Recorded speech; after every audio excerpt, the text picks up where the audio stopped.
Hey friends, it's Tim Schrock at Design Build Solutions. I've got another new feature in X18 that I'm excited to share, and that is we can now fill by layer. For instance, I like to show I do a lot of remodeling and addition projects, and I like to show the new roofs with a, kind of a temporary, like a semi-transparent, not temporary, semi-transparent fill.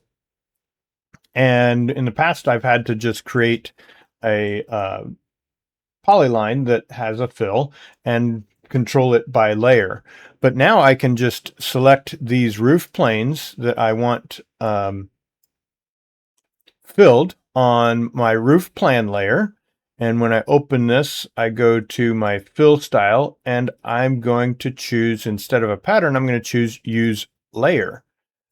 Now I can go to my Aldo, my active layer display options here, and on roof planes, let's zoom in on this. I've got my fill style of this layer is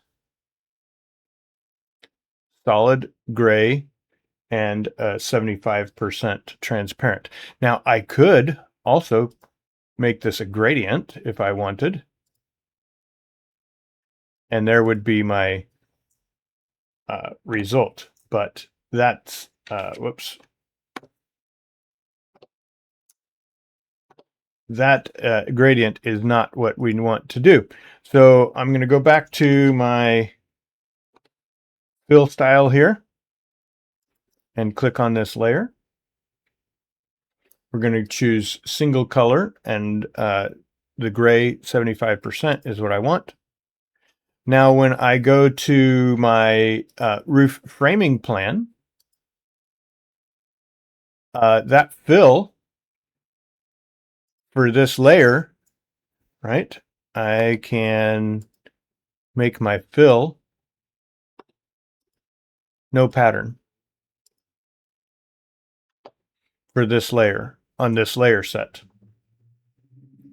It's a wonderful, and actually what I might want to do is let's make my fill. I'm going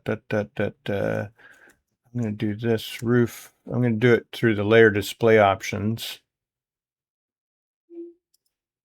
so that I can modify all layer sets, and my fill is going to be none, and click OK. But in this layer set, roof plan set, so all my layer sets are none except for this one, I do want the solid fill. Another great new feature in X18. I'm really enjoying the upgrade. Hope you do too. If you like this information, would you give a like, a subscribe? And if you find this education valuable, would you leave a small donation at paypal.me/designbuildsolutions? Until next time, have a great week.